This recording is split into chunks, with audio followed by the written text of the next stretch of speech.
Je reviens du futur et les livres d'histoire parlent de l'année 2024.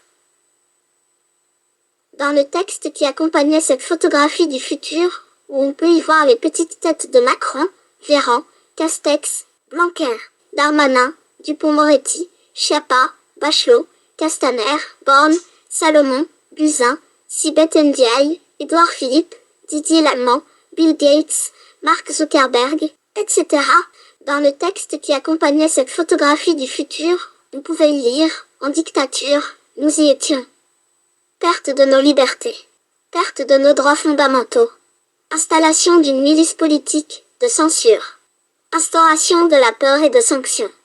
Incarcération d'opposants politiques. Entrave à la démocratie parlementaire, violation du principe de séparation des pouvoirs. Instrumentalisation des gardes à vue à des fins répressives.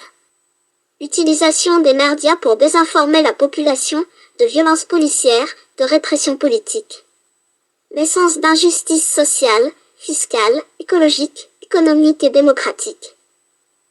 Interdiction de manifester. Des femmes, des hommes, des vieux, des enfants, des armés, ont été éborgnés, amputés, édentés par des armes censées servir uniquement en cas de légitime défense. Une pauvreté croissante. Le taux d'incarcération le plus élevé depuis plusieurs années, un record tristement historique. L'obligation vaccinale et aux soins sanitaires. Des milliers de personnels soignants ont été suspendus sans salaire, sans chômage. Vote bloqué. Refus des droits élémentaires des parlementaires de déposer des amendements. Déni inouï de démocratie. Vol de nos conquis sociaux.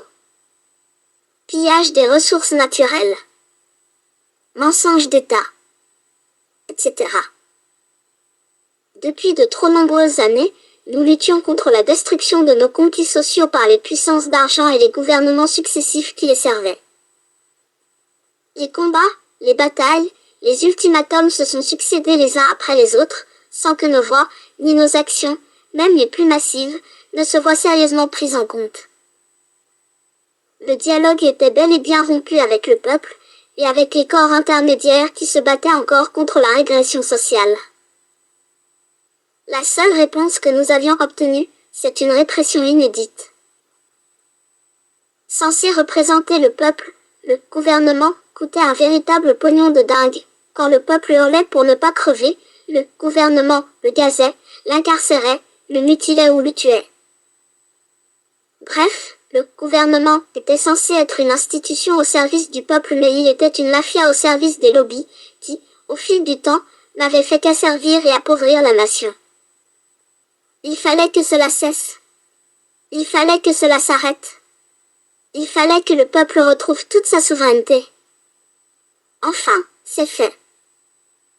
Et nous voilà aujourd'hui devant la cour du peuple pour le procès d'un Nuremberg II et juger ces individus pour leurs méfaits.